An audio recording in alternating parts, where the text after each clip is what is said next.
अगर आप भी चाहते नहीं कोहिनूर म्यूजिक के ऑडियो वीडियो सबसे पहले देखे खतीरा सुने खतीरा तो लाल बटन दबा के चैनल के सब्सक्राइब कर लीजा और साथ ही बेल आइकन के दबावल ना भूलिए। Recording by Kohinoor music studio Bakhri Bazar.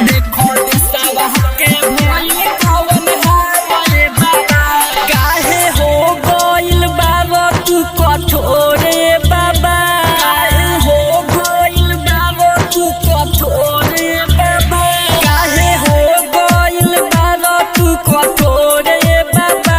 देखो देशवा के हो, देखो देशवा के भइल कौन हाल ए बाबा, हई कोरोनावा हम बा कइले बुरा हाल ए बाबा।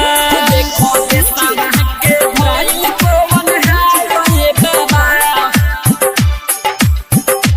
कौन हाल ए बाबा। सोना के चिरई जैसन हमनी के देशवा, देखो ये बाबा ये करहो गोली का भेसावा, देखो ये बाबा ये करहो गोली का भेसावा। सोना के चिरई जैसन हमनी के देशवा, देखो ये बाबा ये करहो गोली का भेसावा। चिंता में पहरल जहान ये बाबा, चिंता में पड़ल जहान ये बाबा। देखो देशवा के हो, देखो देशवा के भइल कौन हाल ए बाबा, हई कोरोनावा हम बा कइले बुरा हाल ए बाबा। देखो देशवा के भइल कौन हाल ए बाबा। Recording by Kohinoor music studio Bakhri बाजार।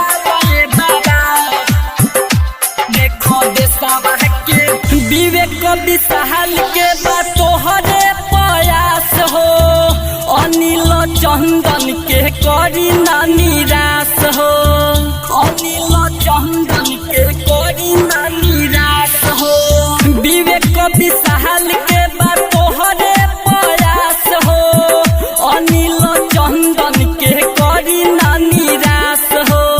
संदीप के सुनली पुकार ए बाबा, सत्यम के सुनली पुकार ए बाबा। देखी देशवा के हो, देखो देशवा के भइल